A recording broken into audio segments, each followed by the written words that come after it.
Olá, vamos hoje buscar mais um tesouro, mais uma coisa preciosíssima, mais uma coisa uma revelação inacreditável que o apóstolo Paulo recebeu. Algo inacreditável essa epístola aos Romanos. Nós vamos aqui estar na nossa mensagem número 48 da epístola aos Romanos, e ainda nesse capítulo inacreditável, chamado capítulo 8 da epístola. E hoje nós vamos falar, o título é Relação entre Sofrimento e Glória. E eu convido você a abrir sua Bíblia na Epístola de São Paulo aos Romanos, capítulo 8. Vamos ver aí o verso 17 e 18. O 17 nós já trabalhamos, quando nós geramos a imagem O Herdeiro. Convido você a assistir lá no canal. Mas vamos agora pegar ela como partida, mas concentrar no versículo 18.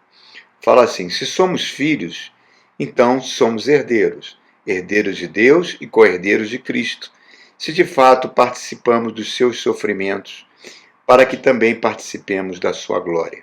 Agora vem o versículo 18. Considero que os nossos sofrimentos atuais não podem ser comparados com a glória que em nós será revelada. Irmãos, acho que o apóstolo Paulo escreveu essa epístola de joelhos, irmão, porque é cada declaração mais fantástica que a outra. No versículo 17, ele fala que a natureza divina entrou dentro de nós. O DNA de Deus entrou dentro de nós, regenerou o nosso espírito. Temos a vida de Deus em nós. E aí passamos para a condição de herdeiros de Deus. Isso é uma realidade tão fantástica que tem que influenciar a nossa maneira de ver o mundo, essa maneira de enxergar o mundo, a nossa visão de mundo. Tudo tem que ser mudado em relação a essa realidade fantástica, espiritual, que norteia a nossa vida. Falamos que o Novo Testamento ele não traz muitas promessas para a vida atual, ele sempre aponta para o futuro. E aquela palavra chave de Cristo, na oração sacerdotal do Cristo, quando ele diz ao Pai, orando ao Pai, para não tirar os apóstolos do mundo, mas antes ele tinha dito que o mundo iria odiá-los, assim como odiou o próprio Cristo, e fala, não os tires do mundo. Isso é como... Por que isso? Às vezes a gente se pergunta, porque a gente podia se converter e Deus nos levar embora. Por que ele nos deixa nesse ambiente de sofrimento? Jesus mesmo falou que nesse mundo nós passaríamos por aflição. O apóstolo Paulo fala na primeira epístola dos Coríntios, no capítulo 8, que esse mundo é pura ilusão. Tudo vai passar. Mas tem um detalhe importantíssimo, e isso Jesus falou várias vezes. Tudo que nós fizermos aqui está contando para o nosso futuro. Tudo que nós estamos fazendo aqui vai ter uma relação direta com a nossa vida eterna. Nós estamos num mundo que é um ambiente de sofrimento. Um mundo que tem um príncipe, Satanás, o príncipe desse mundo. Que Efésios capítulo 2 diz que é o espírito da potestade do ar que escraviza a humanidade. A humanidade está debaixo do controle de Satanás, exceto aqueles que entregaram a vida a Jesus Cristo. E ele trabalha na mente humana sempre provocando a cobiça, independente da classe social que for. O ser humano tem essa sede de poder, de cobiça. E agora o apóstolo Paulo está tocando nesse assunto delicadíssimo, o assunto do sofrimento. A igreja de Roma vai passar por um sofrimento anos depois de que essa epístola foi escrita, um sofrimento terrível nas mãos de Nero. Mas o sofrimento, Paulo está dizendo que faz parte do nosso preparo para a glória. Por quê? Vamos tentar entender isso, essa relação entre sofrimento e glória. Levítico capítulo 19, Deus, ao entregar a lei para o povo judeu, ele, para cada mandamento, ele vai falando uma frase: sereis santos, porque eu sou santo. Deus falando. É uma exigência imensa, né? Como é que eu posso ser santo como Deus é? Deus, um ser perfeito, 100% justo. Como é que isso funciona? É praticamente impossível, eu sou um ser caído pelo pecado. Como podemos ser santo igual a Deus? Moisés, quando pede para ver a glória de Deus, né? 100% santidade, Deus fala: Moisés, ninguém pode me ver face a face, senão será pulverizado. Faz o seguinte, você se esconde aí dentro de uma pedra, um buraco de uma pedra, eu vou passar rápido, você me olha pelas costas. Porque a minha santidade iria acabar com a sua vida, ia destruir a sua vida. É algo que a gente nem consegue imaginar. Então como é que eu posso ser santo como Deus? Aí a gente tem que ir na origem da palavra. A palavra em hebraico é Kadosh Reb, que significa alguém que foi separado, alguém que foi guardado, alguém que foi selado, alguém que tem agora uma nova propriedade, pertence a alguém. Né? Então, em outras palavras, nós estamos sendo separados para Deus. E como é que nós poderíamos ser santos? Tudo bem, os mandamentos dão a pista. Né? Os mandamentos que Deus transmite para nós na palavra de Deus, até os próprios 10 mandamentos, mostram tudo isso. Né? Primeiro, fala sobre a questão da moralidade sexual, fala sobre ser caridoso com os menos afortunados, fala de fugir da idolatria, fugir da maldade, enfim. Todos esses mandamentos que Deus dá resumem num único mandamento: amar o próximo como a nós mesmos. Mas olha só, quando Deus cria Adão, ele fala: não é bom que o homem viva só, né? E farei uma companheira, né? E a partir da costela de Adão ele cria Eva. O que Deus está mostrando? Que é impossível ser santo sozinho. Não adianta você ir para um monastério, se trancar lá, ficar completamente isolado, ser um novo eremita, que você vai crescer em santidade. Não, você precisa do outro para ser santo.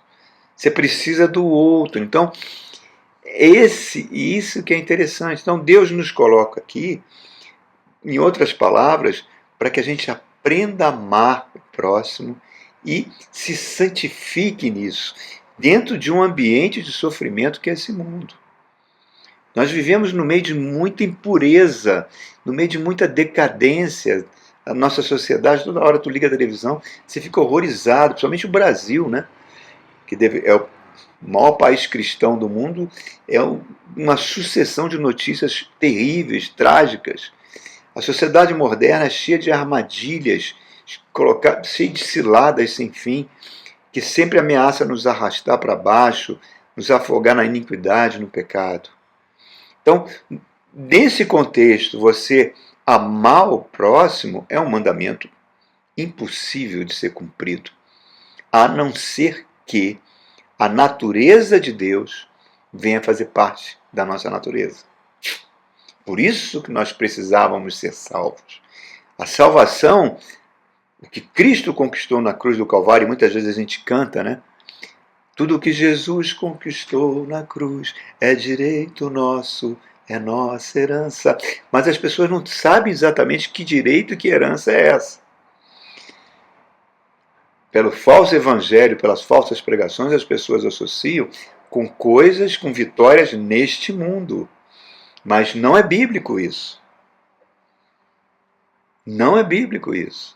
Então, o que Jesus conquistou para nós foi exatamente isso. A reconciliação com Deus. E essa reconciliação ressuscitou o nosso espírito que estava morto, que passou a se conectar com Deus e passou a receber a natureza divina em nós. Então, nós, por termos essa natureza divina atuando em nós, que é a pessoa do próprio Espírito Santo, nós temos todas as condições para nos santificarmos. Nós temos todas as condições que, por meio dos nossos pensamentos, por meio das nossas ações, para aprender a amar o próximo.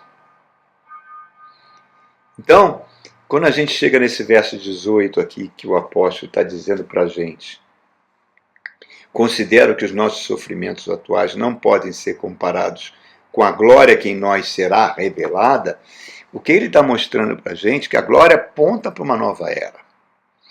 E essa glória foi conquistada na cruz do Calvário. É um novo éon.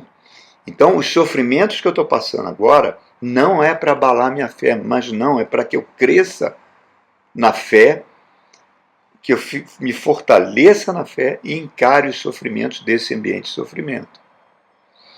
Eu fiquei muito impactado com um videozinho que eu recebi e coloquei aí num canal do WhatsApp da igreja, que era um homem com violão, a sua casa completamente alagada lá no Rio Grande do Sul, nessa tragédia terrível que os nossos irmãos gaúchos estão passando, né? A casa completamente alagada, e ele falando para a família, um homem segurando o bebê, a família ali segurando pequenas portas, tentando salvar alguma coisa, ele pega o violão e traz uma mensagem tão fantástica. Ele fala: isso é passageiro, isso tudo vai passar, porque Deus é tão bom para nós. E começa a louvar, um louvor belíssimo ali com aquele violão dele, e aquele louvor foi trazendo esperança, trazendo ânimo para aquelas pessoas no meio daquela tragédia. A sua fé sendo fortalecida, né? Então, é como se ele estivesse repetindo as palavras do apóstolo Paulo: os sofrimentos presentes não são para comparar com a glória futura. Haverá uma glorificação final. E o que é a glorificação? É uma completa libertação do jugo do pecado em nós. O pecado nos deformou completamente, né? Então, a libertação que a glorificação vai trazer, ela já começou no nosso espírito. E o nosso espírito agora atua na nossa psique, na nossa alma.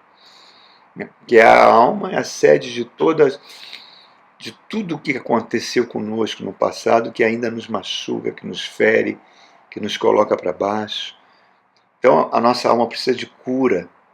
E o nosso espírito, por meio do Espírito Santo, por meio da palavra de Deus, vai trazendo essa cura para nós. Mas falta o corpo de glória, que ainda vai acontecer, onde nós seremos completamente semelhantes a Jesus Cristo. Perfeito e glorificado. Por isso que Jesus é chamado do último Adão pela Bíblia. O primeiro Adão pecou e deformou toda a humanidade. Toda a humanidade herdou o DNA de Adão. Cada relação sexual vai passando essa deformação que o pecado trouxe para cada ser humano. Mas agora uma nova raça está sendo formada. E essa raça que está sendo formada são aqueles cristãos que nasceram de novo, que o Espírito Santo está trabalhando no Espírito, está corrigindo, consertando os problemas da nossa alma, e vai se manifestar num corpo de glória que a gente não tem nem ideia como é que deve ser. Vemos algumas noções com a visão de Daniel, com a visão de João na ilha de Patmos, com a visão do próprio apóstolo Paulo no caminho de Damasco, um corpo tão brilhante como o sol, um corpo tão poderoso do Cristo, que eles caíam no chão, não podiam ficar diante daquilo. Por isso que o próprio Jesus falou que carne e sangue, quer dizer, o nosso corpo carnal não tem condição de entrar no reino de Deus. Então a gente vamos receber um novo corpo. Adão foi criado perfeito. Adão foi criado à imagem e semelhança de Deus, a imago Dei. E se ele continuasse a obediência, ele receberia a glória de Deus. Olha que coisa linda, fantástica. Mas o diabo o seduziu, o diabo o deformou, o diabo mutilou a sua alma e trouxe a morte para o mundo. Então reparem, irmãos, todo ser humano, até lá no interior do Nepal, lá na Papua Guiné, no lugar mais remoto, todo ser humano tem dentro de si essa saudade da glória, essa saudade do Éden, essa necessidade. Todo ser humano sabe que dentro de si tem algo errado, ele sempre busca a transcendência. né? Daí, e muitas vezes ele não entende isso. E o diabo deforma a mente e os corações humanos. Daí tanta sede de poder, de dinheiro, de riqueza, como se isso fosse preencher o ser humano, que não vai preencher. Agostinho fala que nós temos na nossa alma tem um buraco tão grande que só Deus pode preenchê-lo. Daí tanta infelicidade nesse mundo, né? Daí tanta falta de paz nesse mundo. A intranquilidade é a marca da nossa sociedade. Eu sempre, às vezes, me choco com o lucro da indústria farmacêutica, principalmente no Brasil, né? Eu vou numa farmácia há pouco tempo, lá está aquela pessoa comprando aqueles remédios de tarja preta, pagando uma fortuna. E isso não vai, ela vai ser anestesiada, mas não vai trazer a paz e a tranquilidade que esse mundo não tem condições de fornecer, só Cristo pode fazer. O homem, quando foi expulso do Éden, ele perdeu o senhorio sobre a criação. Tem inteligência, faz descobertas fantásticas, fantásticas. Descobertas científicas fantásticas. Cada avanço científico, tecnológico da humanidade é acompanhado de muita dor e sofrimento com as descobertas. A energia nuclear é uma coisa fantástica, né? Você tem uma pequena quantidade aí de urânio ou plutônio que ilumina uma cidade inteira, mas a partir disso se criaram bombas que destroem humanidades, destroem uma grande quantidade de pessoas, destruição em massa. Quer dizer, tudo é acompanhado de tragédias, né? A agricultura mecanizada poderia alimentar o mundo e não o faz. A fome que continua crescendo, mas ela destrói os rios, destrói as florestas, e estamos vivenciando todo esse impacto ambiental terrível. Quer dizer, o ser humano ele destrói o planeta e se afunda com ele. E o que a salvação traz? A salvação restaura aquilo que foi perdido no Éden. O meu relacionamento com Deus. Por isso que ela começou no espírito e vai para a alma. Com a alma, com a mente de Cristo trabalhando em nós temos total condição de termos uma visão completamente diferente do mundo. Passamos por esse mundo, mas esse mundo não nos deforma. E vai finalizar, a salvação vai finalizar no corpo da glória. A salvação não é apenas para nos livrar do inferno. A salvação não é apenas para a gente ir para o céu. Não, a salvação é para trazer o plano original que Deus tem e que não mudou ao fazer o homem. Façamos o homem à nossa imagem e semelhança. E Deus, para isso, depois que Jesus Cristo conquistou na cruz esse direito, esse é o direito correto, a nossa verdadeira herança espiritual, a nossa herança de glória que está apontada para a gente, ele envia o Espírito Santo. Terceira pessoa da Santíssima Trindade, que está me mudando a cada dia por meio da pregação da palavra. É isso que nós estamos fazendo aqui. A palavra é sobrenatural. Está trazendo cura na nossa alma, no nosso psique. Todo ser humano tem problema de autoestima, porque ele lida com seres caídos. Então, o seu passado sempre vai ter uma violência, seja um abuso qualquer. Seja ele de natureza física, emocional, espiritual, enfim, todo ser humano sofre um tipo de abuso, e isso afeta a sua mente, afeta o seu corpo e é a fonte de todas as doenças. Por isso que o Espírito Santo trabalha na nossa autoestima para mostrar principalmente que nós somos amados por Deus. Deus é apaixonado por nós. E tem outra coisa linda também nisso tudo, daquilo que Jesus conquistou para nós. Em relação a Adão, nós estamos numa posição superior. Porque no Éden, Deus vinha no final da tarde para conversar com Adão. Agora, você que aceitou Jesus como seu Senhor e Salvador, o Espírito Santo fez morada. Deus fez morada em você. Jesus falou, eu e o Pai iremos fazer morada em você por meio da terceira pessoa da Santíssima Trindade, o Espírito Santo de Deus. Então, nós começamos a experimentar um pouco da glória. Cristo nos está levando, caminhando para um estado superior que a gente não tem nem ideia como é que é, né? A glorificação. O apóstolo Paulo, no capítulo 5 de Romanos, ele fala uma coisa fantástica, linda, é uma revelação magnífica, quando ele diz que por meio de um só, Adão, o pecado e a morte entrou no mundo. E por causa de um só, um gesto de obediência de um só, de Jesus Cristo, a salvação entrou, a restauração, a regeneração. Aonde abundou, aonde havia o pecado, superabundou a graça de Deus. E essa revelação de Romanos, irmãos, é algo tão incrível. Paulo deu a sua vida para ele. Para mim, o apóstolo Paulo, depois de Jesus Cristo, é o maior gênio da humanidade. Tem homens fantásticos, né? Albert Einstein, você pode pegar vários gênios aí, Pasteur, Beethoven, pode pegar vários gênios, nenhum para mim se compara ao apóstolo Paulo. Porque somente esse homem recebeu essas revelações fantásticas para mostrar como será o futuro da humanidade por meio da glorificação. O mundo não quer Jesus, irmãos. As forças espirituais da maldade, como diz o apóstolo Pedro, atuam como um leão para devorar o cristão, para deformar o crente, como ele fez com Adão.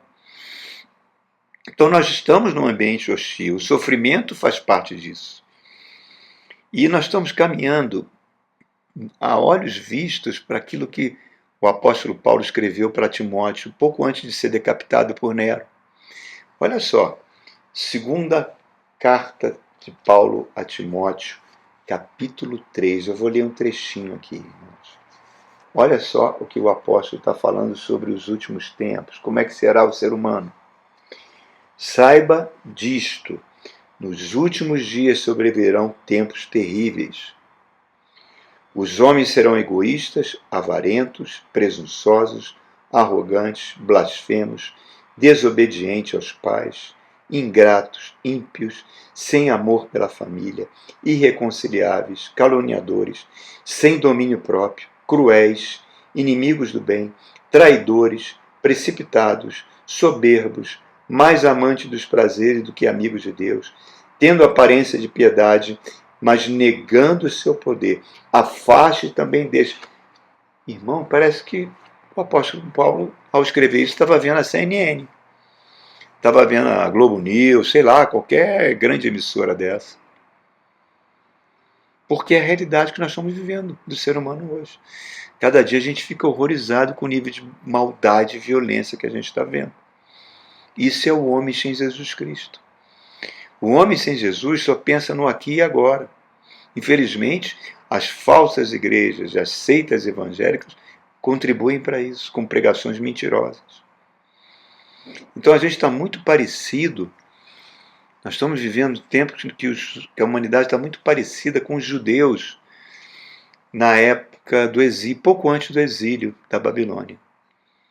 Os judeus se deformaram tanto, permitiram que os povos vizinhos, a cultura dos povos vizinhos, os deformasse, levasse um nível de maldade, de idolatria, de corrupção moral, de corrupção política, de violência, chegaram até fazer verdadeiros crimes bárbaros, que Deus foi mandando os profetas, já mandando um profeta atrás do outro, alertando, e ele, olha, vamos mudar esse estilo de vida, Deus vai mandar um juízo sobre nós, vamos mudar. Eles não ouviam os profetas, matavam os profetas. Manassés serra ao meio Isaías. O rei Joaquim manda atrás de um profeta chamado Urias, que fugiu no Egito, manda uma pessoa matar ele no Egito. Apedrejam os profetas, e os profetas avisando, gente, vamos mudar. E vai chegando mais ou menos ali, por volta do ano 500, os profetas começam a dizer, ó, Deus vai levantar um império que vai vir aqui e vai destruir tudo, tudo. É a Babilônia, na época do rei Ezequias. Na época do rei Ezequias, a Babilônia era um país pequenininho. Então as pessoas, não, é possível um país pequenininho desse vinha para cá e destruir a gente. Mas Deus transformou esse país pequenininho num grande império. E quando Nabucodonosor, esse imperador, partiu para cima de Israel, ele aniquilou, ele destruiu. Só que no tempo de Jeremias, foi o último dos profetas a avisar, ele avisava e alertava: olha, gente, Babilônia está vindo, vamos mudar, gente, vamos voltar para Deus, Deus está esperando a gente, vamos transformar os nossos caminhos. Aí os falsos pastores diziam o seguinte: não, nós temos aqui o templo de Jerusalém, construído por Salomão, há mais de 1000 anos aqui, Deus mora aqui, Deus não vai permitir isso. E Jeremias falou: olha, quero dizer uma coisa para vocês, ó, Deus já vazou, ó, há muito tempo de dentro desse templo, viu? Esse templo tem mais Deus não. É apenas um monte de pedra. E não vai ficar pedra sobre pedra. E foi exatamente isso que aconteceu. Nós estamos vivendo um período muito semelhante, irmãos. Muito semelhante. Né? O homem sem Cristo, ele está condenado. Nós estamos num mundo que está condenado. Né? Então, isso, infelizmente, afeta até a própria igreja, que Satanás tenta envolver a igreja com política, com outras coisas, né, que causam para tirar a igreja, a coluna baluarte da verdade, que recebeu a missão de trazer o evangelho para resgatar a humanidade desse incêndio que vai acontecer. Mas, às vezes, as pessoas perdem essa visão. Pessoas querem ir para a igreja porque querem um ambiente legal, né? Fazer reunião de casais, fazer um churrasco no fim de semana, ter uma música agradável, ter pregações que vão trazer prosperidade, cura. Tudo isso é muito legal. Não estou dizendo que não. Mas isso tudo é periferia, irmão. Isso não é o objetivo da mensagem da igreja. As pregações devem ser sobre um Deus santo, um Deus que é implacável com o pecado, um Deus que teve que morrer na cruz para vencer o pecado, para que a gente mude o nosso estilo de vida. E o que acontece? As pessoas não gostam. Só querem um enfoque que elas querem, quer que uma fórmula mágica de púlpito para trazer uma vida feliz. Por isso que a gente vê o último censo do IBGE, você pode entrar na internet e no quesito de religião, você vai ver o aumento vertiginoso de crentes sem igreja, que se decepcionaram com as mensagens, não querem mais saber do evangelho. Irmãos, não adianta a gente querer empurrar para debaixo do tapete um estilo de vida que desagrada a Deus. Não adianta. Isso vai somatizar no nosso corpo, vai somatizar na nossa alma. E antidepressivo não traz cura, irmãos. O que traz cura é estar numa relação correta com Deus, por meio de Jesus Cristo. Então, Romanos está salientando aqui algo fundamental. Ela foi escrita para os crentes, para a igreja de Roma. O sofrimento que nós vamos passar são inevitáveis, mas não podemos nunca duvidar do amor de Deus. O apóstolo está construindo um cenário glorioso demais, irmãos. Romanos é um cenário glorioso demais para dizer que o sofrimento que nós passamos é um treino para a glória. Não tem como comparar com a glória futura. Ser cristão é ter fé em ação. Né? A gente vai vendo que cada situação de prova que a gente passa, a gente sai mais forte. O Espírito Santo quer que a gente viva a palavra como base da nossa vida. Então, o cristão sabe que aqui tem uma divisão de tempo. Nós estamos no final de uma era. No final de uma era. As lutas e as vitórias podem acontecer no tempo presente, mas está tudo apontando para uma glória futura. E a mensagem da Bíblia é essa. Desde ali do iniciozinho, em Gênesis 3, verso 15, quando o diabo fez aquela lenha toda, Deus chega para a mulher e fala, no versículo 15 do capítulo 3 de Gênesis, de você virá o descendente que irá esmagar a cabeça da serpente. Jesus despojou na cruz do Calvário os principados e as potestades. E quando ele vier, ele vai detonar definitivamente Satanás e seus anjos. E os evangelhos, as epístolas, declaram essa glória futura e declaram isso como objetivo de Deus. Efésios 1, 10 diz que tudo vai convergir de volta para Cristo. Não pode. A salvação não foi apenas nos salvar do inferno, perdoar nossos pecados, nos justificar, não. Ela está empurrando a gente para uma obra que foi iniciada, que está na mente de Deus. A obra da glorificação, onde nós seremos iguais a Deus. Nós perdemos a imago Dei, perdão, e ela será restaurada. Então, irmãos, tudo vai convergir nele. Deus vai completar a boa obra apesar de nós. O plano que ele tinha para Adão vai se cumprir em nós, num único dia. Os profetas tiveram a visão desse dia. Sofonias, Naum, Joel, Isaías, Zacarias, eles tiveram uma visão tão terrível desse dia, chamaram o dia do Senhor. O apóstolo João teve também uma visão fantástica do fim dessa era. Pedro falou que essa terra está sendo reservada para o fogo. Apocalipse 1, verso 7 diz que todo ser humano vai ver o dia do Senhor. O que é o dia do Senhor? O dia da volta de Jesus Cristo, onde o anticristo será destruído, o falso profeta será destruído, Satanás será destruído. E a Bíblia fala que nós, os que estiverem vivos, irão se reunir ao Senhor nos ares, seremos arrebatados. Quando vai ser isso? Não sei. Bateram muito naquela senhora Baby do Brasil, quando ela falou no carnaval ali que o arrebatamento estava próximo. Eu jamais faria uma coisa dessa. Quem sou eu para dizer quando é que vai ser o arrebatamento? Se ela recebeu essa revelação, não sou eu que posso contestar.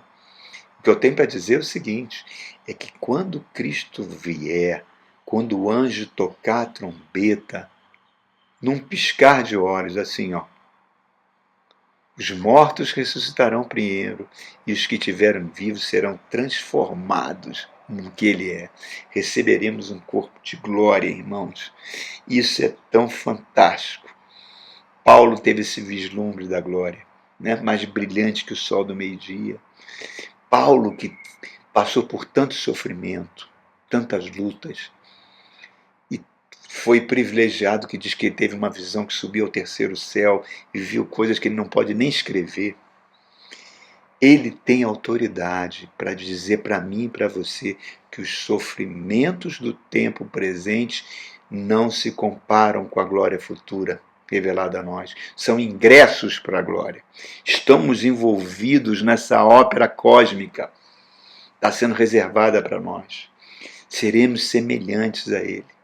Era o plano original de Deus e é o plano original de Deus. Tudo aqui é passageiro. Qualquer prosperidade que a gente receber é mero, como é que eu posso dizer assim?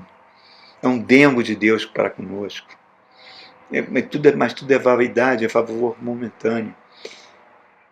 Aí a gente vai entender a recusa de Billy Graham. Olha só, os dois principais partidos políticos dos Estados Unidos, os democratas e os republicanos, ambos fizeram isso. Na época que Billy Graham arrastava centenas de pessoas, milhares de pessoas para os estádios, na sua cruzada evangelística, em qualquer lugar do mundo, ele arrastava centenas de milhares. E aí os políticos viram, nossa, vamos aproveitar o voto dessas pessoas, né? Ele será o nosso candidato, vamos botar ele para o nosso partido. É como se ele chegasse, se fosse hoje, iam chegar para ele e falar assim, Billy Graham, você não quer ser eleito deputado e participar da bancada evangélica? Esse horror, né, que nós temos aqui. Você não quer participar da Marcha para Jesus, subir lá no palanque e fazer um discurso político de governador, alguma coisa? Não foi isso que eles ofereceram para Billy Graham, não. Eles ofereceram: você não quer ser o presidente dos Estados Unidos? Na época, hoje não sei se é mais, mas na época era a nação mais poderosa da Terra. Era o cargo mais poderoso da Terra.